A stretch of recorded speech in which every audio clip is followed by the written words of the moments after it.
Certo, vamos analisar isso em detalhes.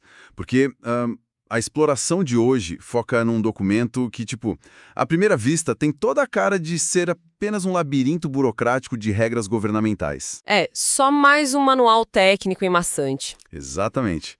Mas, mergulhando no texto, fica claro que essa é literalmente a linha exata que separa um dia de trabalho normal e seguro de uma tragédia irreversível. Com certeza. O nosso foco hoje é a norma regulamentadora número 3. No meio técnico, o pessoal conhece simplesmente como NR3, mais especificamente, a grande atualização que ela sofreu lá em 2019. E o objetivo dessa nossa imersão é justamente desvendar os bastidores do que realmente acontece quando auditores fiscais do trabalho tomam aquelas decisões drásticas, sabe? Fechar um canteiro de obras gigantesco de uma vez. Ou mandar desligar a principal máquina de uma linha de produção inteira. Porque, para quem olha de fora, pode parecer que o fiscal chega, dá uma olhada no ambiente, sente um calafrio e decide parar tudo, meio que baseado no instinto. Mas o texto da norma mostra que a realidade passa muito longe disso. O material que a gente tem em mãos hoje funciona basicamente como o manual de instruções oficial dessas situações de crise.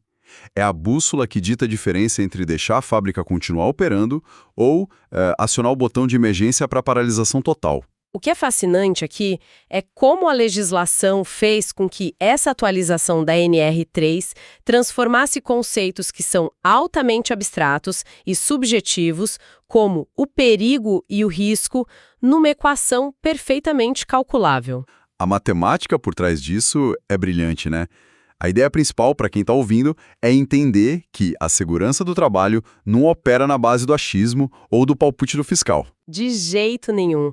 A norma deixa muito explícito logo no início que a adoção desses critérios técnicos tem um fim claro: garantir a formação de decisões consistentes, proporcionais e transparentes. Ou seja, tirar o peso da opinião pessoal das costas do auditor. Exato. O Estado está colocando a ciência e a objetividade ali no centro da mesa de decisões. E para quem está acompanhando a nossa análise, seja alguém que trabalha numa indústria super complexa, ou que visita áreas de risco, ou até mesmo quem simplesmente passa na calçada em frente a um prédio em construção, entender isso é vital. Porque mostra que existe uma lógica rigorosa protegendo a integridade física das pessoas. Isso. Mas antes da gente entrar na parte das planilhas e do cálculo matemático em si, eu estava lendo o material e vi que o vocabulário importa muito aqui. O texto traz termos que a gente costuma usar como sinônimos no dia a dia, mas que têm impactos totalmente diferentes na lei. Sim, a precisão das palavras é o gatilho para tudo. Pois é. E o gatilho para tudo isso começar é uma expressão bem específica: grave e iminente risco. O que isso significa de fato na prática da fiscalização? Bom, grave e iminente risco é o coração da NR3. A norma define isso como qualquer condição ou situação de trabalho que possa causar um acidente ou uma doença com lesão grave para quem está ali trabalhando. Certo. Se o auditor entra no ambiente e identifica que essa condição está presente, o protocolo de urgência é ativado imediatamente. E é bem nesse ponto de intervenção aguda que surgem duas palavras que causam muita confusão, até mesmo entre os profissionais da área: embargo e interdição. Eu notei muito isso. Lendo o material, eu vi esses dois termos sendo tratados de forma bem separada. E parecem a mesma coisa, né? Afinal, ambos significam, na prática, parar o trabalho. Qual é a linha técnica que divide um do outro? É o escopo de onde essa paralisação acontece. O embargo está sempre e de forma exclusiva ligado à ideia de uma obra. Uma construção. Isso, pode ser a paralisação total de um grande canteiro de construção civil ou até a paralisação parcial de apenas uma etapa dessa obra. Já a interdição tem uma aplicação diferente. Ela paralisa uma atividade específica, uma máquina, um equipamento, um setor de serviço ou, nos casos mais graves, o estabelecimento inteiro. Então, para a gente visualizar melhor, se os fiscais paralisam a construção de um viaduto, isso é um embargo. Correto. Mas se eles entram numa montadora de carros que já está em funcionamento há anos e desligam uma prensa hidráulica que está defeituosa, isso é uma interdição. Perfeito. O embargo trava o que está sendo construído, a interdição desliga a operação que já existe e está rodando. E dependendo do cenário de caos que o auditor encontre num complexo industrial que, por exemplo, também esteja passando por uma expansão predial, as duas ações podem ser aplicadas simultaneamente no mesmo endereço. Certo. Mas aí me vem uma dúvida. E se o problema for muito pontual? Imagina uma marcenaria gigante, com dezenas de máquinas supermodernas operando perfeitamente. Mas, lá num canto remoto do galpão, uma única furadeira manual está com um cabo elétrico totalmente descascado. Soltando faísca. Soltando faísca, oferecendo um perigo real de choque letal para o operador. O fiscal precisa fechar a marcenaria inteira e mandar dezenas de pessoas para casa por causa dessa única furadeira? Não, de forma alguma. A norma traz uma trava de bom senso fortíssima contra isso. É chamada de regra da menor unidade. Menor unidade. Isso. O texto exige que o auditor adote o embargo ou a interdição na menor unidade onde for constatada a situação de risco. Ah, entendi. Cirúrgica. O fiscal vai interditar exclusivamente aquela furadeira específica com o cabo descascado. O problema é isolado tanto fisicamente quanto burocraticamente e o resto da fábrica continua operando normalmente. Então, o objetivo central da NR3 não é travar a economia ou parar a produção nacional de forma cega. Jamais. É estancar cirurgicamente um perigo específico. Essa regra protege a vida sem destruir a operação da empresa sem necessidade. O que nos leva ao ponto central dessa nossa imersão. E aqui é que a coisa fica realmente interessante. O auditor isolou a furadeira ou a prensa hidráulica. Como ele mede o tamanho do perigo para justificar a interdição? Aí entramos na matemática da coisa. O teste da NR3 apresenta uma combinação de dois fatores que o auditor precisa analisar separadamente: a consequência e a probabilidade. Vamos olhar para a consequência primeiro, então. A chamada tabela 3.1. Como eles definem o tamanho do estrago. A tabela 3.1 cria um ranqueamento da gravidade do que pode acontecer com o corpo humano se o acidente de fato se concretizar. O nível mais extremo dessa tabela, como era de se esperar, é a morte, que a norma especifica que pode ser imediata ou ocorrer posteriormente em decorrência do acidente. Faz sentido. E abaixo disso? Um degrau abaixo da morte, temos a consequência severa. Essa categoria engloba situações que prejudicam a integridade física ou a saúde, provocando lesão ou sequela permanente. Algo como, digamos, a amputação de um membro numa engrenagem que ficou exposta, ou a perda permanente de visão por causa de um produto químico sem o uso de óculos de proteção. Vive. Abaixo dessa categoria severa, a tabela entra num nível de detalhamento matemático muito peculiar. Ela divide os machucados menores entre consequência significativa e consequência leve. Mas como um auditor prova objetivamente que uma consequência é significativa em vez de apenas leve? Isso não continua sendo um tanto subjetivo na hora de escrever o relatório de fiscalização? A norma resolve essa possível subjetividade com uma linha de corte matemática inquestionável: 15 dias. 15 dias? Isso. Uma consequência classificada na tabela como significativa se a lesão que ela causar implicar numa incapacidade temporária por um prazo superior a 15 dias. Ah, interessante. Por outro lado, se a previsão da lesão gerar uma incapacidade temporária igual ou inferior a 15 dias, ela é automaticamente classificada como um leve. Entendi. Então, se o acidente previsto for quebrar um braço, que exige um mês de gesso, que dá mais de 15 dias, é significativo. Se for um corte profundo no dedo, que exige pontos e uns 10 dias de afastamento, cai como leve. Perfeito. E imagino que o nível mais baixo da tabela seja quando nada acontece. Exato! A base da tabela 3.1 é a classificação nenhuma, que é aplicada quando o cenário não resulta em lesão ou efeito negativo à saúde humana. Legal. Então o fiscal identificou o tamanho potencial da tragédia através da consequência. Mas medir só isso não faz sentido, porque, o teto do galpão cair na minha cabeça seria uma consequência de morte. Mas a chance disso acontecer hoje pode ser zero. Exatamente por isso que o documento traz a tabela 3.2. Ela é focada inteiramente na probabilidade. Quais são os níveis que o auditor usa para medir essa chance real de o estrago acontecer? A tabela 3.2 desenha os cenários de controle de risco. O nível mais preocupante é o provável. É o cenário de negligência total. As medidas de prevenção simplesmente não existem ou são reconhecidamente inadequadas para o perigo. Uma tragédia anunciada. Sim, nesse ambiente a consequência grave não é apenas um azar, ela é esperada. O próximo nível é o possível. Nele, a empresa até instalou medidas de prevenção, mas elas apresentam desvios ou problemas significativos. A manutenção não é garantida, então. Isso. A consequência talvez não aconteça hoje, mas as portas estão abertas para ela. Descendo mais um pouco na escala de risco, a tabela chega na probabilidade remota. Pelo que eu li aqui, as coisas já estão bem mais organizadas, certo? As medidas de prevenção são adequadas e cumprem a lei, existindo apenas pequenos desvios que não comprometem o sistema todo. O acidente é pouco provável. Correto. E o cenário que toda empresa deveria buscar é a base da tabela 3.2, a probabilidade rara. As medidas preventivas são totalmente adequadas e, o detalhe mais importante imposto pela norma, com garantia de continuidade. Não é só fazer bonito para o fiscal ver. Exato.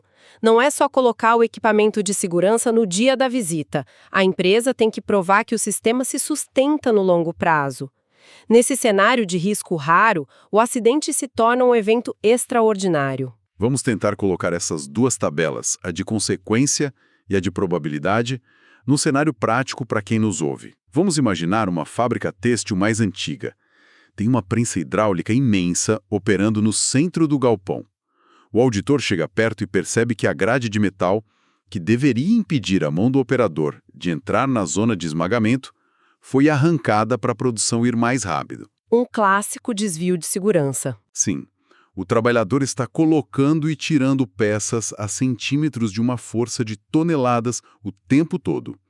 Como o auditor aplica a matemática nesse exato momento? O auditor pega a tabela 3.1 de consequências primeiro. Se a mão daquele operador foi esmagada, o resultado médico não será um afastamento de 15 dias. Será uma lesão permanente, a perda do membro. Vai direto para o topo da tabela. Quase no topo. A consequência vai direto para a categoria severa. Em seguida, o auditor vai para a tabela 3.2, a de probabilidades. A grade de proteção física foi intencionalmente removida. A medida de prevenção é inexistente naquele momento. Logo, a probabilidade do acidente acontecer é classificada como provável. Então, se o fiscal já tem a consequência severa de um lado e a probabilidade provável do outro, como essas duas coisas se juntam na hora de tomar a decisão final? Existe uma fórmula para cruzar esses dados e bater o martelo sobre interditar a prensa hidráulica? Porque o texto da norma menciona o termo excesso de risco repetidas vezes nessa parte. O excesso de risco é o veredito da NR3, e para chegar nele, a norma obriga o auditor a fazer uma comparação metódica que é estruturada em 3 etapas. A primeira etapa é tirar uma fotografia mental e técnica do risco atual.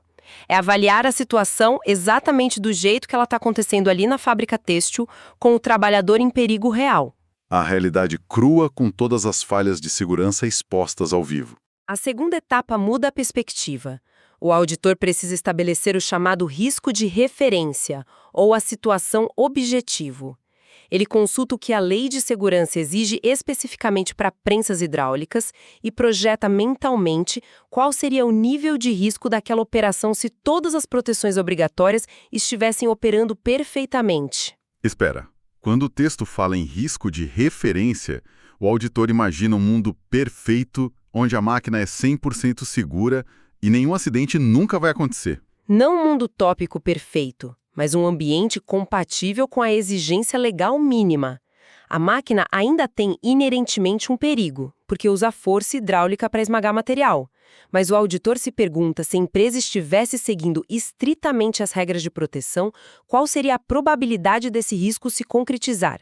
Seria remota ou rara? Esse patamar legal vira a linha de referência. Faz muito sentido. É como desenhar uma régua de conformidade. E qual é a terceira etapa desse processo do auditor? A terceira etapa revela o tamanho do abismo. O auditor pega o nível de risco assustador que ele encontrou na vida real e calcula a distância até o nível de risco de referência que a lei exige. Essa distância, essa lacuna de segurança que a empresa deixou de cobrir, é o que a matriz da NR3 batiza de excesso de risco. É o quão longe a empresa está de operar de forma aceitável. O texto da norma traz um sistema de letras para classificar o tamanho desse abismo. O excesso de risco pode receber 5 classificações diferentes: extremo, substancial, moderado, pequeno e nenhum. As letras E, S, M, P e N. Eu vi que a decisão de paralisar tudo ou não depende quase de forma ditatorial de qual letra sai desse cálculo. Qual é a regra que define acionar o botão de emergência? Se o cruzamento dos dados na matriz matemática da NR3 gerar um excesso de risco classificado como extremo, a letra E, a obra ou a máquina são passíveis de embargo ou interdição de forma imediata. O fiscal tem o respaldo legal da ciência da norma para desligar tudo com a brevidade que a situação de perigo exigir. É a linha vermelha absoluta. O Estado não permite a continuidade de jeito nenhum. E no nível logo abaixo do extremo? No nível substancial, o S, a interdição também pode ocorrer, mas o texto da norma determina que o auditor deve considerar as circunstâncias do caso específico. Abre-se uma margem mais restrita de avaliação profissional e ambiental do fiscal. E para os outros níveis? O que é vital compreender e até para rebater a ideia de que a fiscalização fecha empresas de forma arbitrária é o que acontece nesses níveis inferiores. A norma crava expressamente que não são passíveis de embargo ou interdição de emergência as situações que geram um excesso de risco moderado, pequeno ou nenhum. Isso revela muito sobre o pragmatismo da lei, na verdade. Significa que o ambiente de trabalho analisado pelo auditor pode estar cheio de pequenas irregularidades, pode estar precisando de pintura, de ajuste de processos, mas se a matriz matemática rodar os dados de consequência e probabilidade e devolver a letra M de moderado, a máquina não vai ser desligada no meio do expediente. Exato. A empresa vai ter que corrigir os problemas, claro, mas a interdição emergencial não se aplica ali. A regra garante que o remédio não seja mais destrutivo que a doença. A paralisação brusca é reservada estritamente para o risco de vida ou de amputação iminente. Mas notei que existem 2 matrizes, 2 tabelas diferentes que o auditor usa para cruzar as informações e chegar nessa letra final. Tem a tabela 3.3 e a tabela 3.4. Por que a NR3 separou esse cálculo final em 2 planilhas distintas? A tabela 3.3 é um instrumento para avaliar a exposição de um indivíduo de forma isolada ou de um número muito reduzido de potenciais vítimas. Já a tabela 3.4 entra em ação quando o desastre potencial pode resultar na lesão grave ou no adoecimento de diversas vítimas simultaneamente. A matemática sofre uma escalada muito agressiva quando mudamos da tabela individual para a tabela de risco coletivo. Vamos visualizar isso. Imagina que num canteiro de obras pequeno, um único trabalhador está lá no alto de um andaime pintando a parede. Ele resolveu não usar o cinto de segurança. A consequência de uma queda dali é severa, e a probabilidade de ele se desequilibrar é possível. O auditor pega a tabela 3.3, destinada a ocorrências individuais, cruza os dados e encontra, por exemplo, a letra S, de risco substancial. Pode gerar a interdição daquele andaime. O raciocínio é perfeito. É bem por aí. Agora, mude completamente o cenário e a escala. Imagina uma mega obra de infraestrutura. Um guindaste-torre colossal está içando uma viga de aço de 2 toneladas. A manutenção desse guindaste está atrasada há meses e ele já apresenta estalos na estrutura. O detalhe agravante é que essa viga está passando rotineiramente por cima do refeitório do canteiro de obras no exato momento em que 50 trabalhadores estão almoçando. Nossa. a consequência em caso de ruptura continua sendo a mesma, né? Morte ou lesão severa, só que agora multiplicada por 50. O auditor não pode usar a tabela individual para medir isso. De jeito nenhum. A norma impõe o uso da tabela 3.4 para o cálculo de múltiplas vítimas simultâneas. E quando analisamos as células dessa matriz coletiva, percebemos que cenários que gerariam uma letra S de risco substancial para uma só pessoa pulam imediatamente para a letra E, de risco extremo, quando envolvem uma multidão. O rigor sobe. A equação sobe o rigor de forma impiedosa, porque o Estado trata o potencial de fatalidades em massa com tolerância absolutamente zero. A margem de erro permitida simplesmente desaba. O cálculo matemático ganha um peso humano e coletivo gigantesco. Isso muda bastante a perspectiva sobre o que acontece na hora do fechamento de um local perigoso.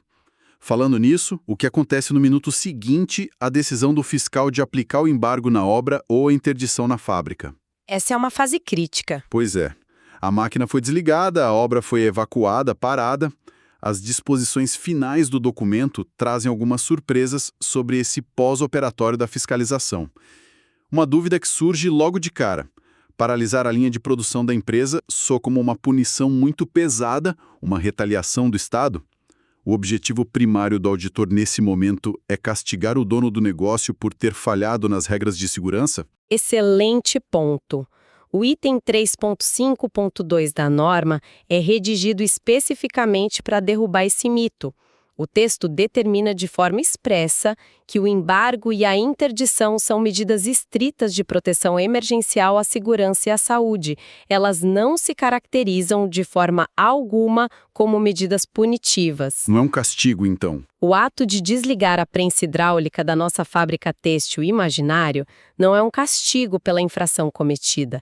É uma intervenção mecânica para garantir que o braço do operador não seja esmagado nos próximos 5 minutos. Mas a empresa fica livre de responder pelo que fez de errado só porque a máquina parou e ninguém se machucou? A proteção não apaga a infração. A norma ressalta no mesmo parágrafo que a interdição não isenta a empresa de receber as devidas multas.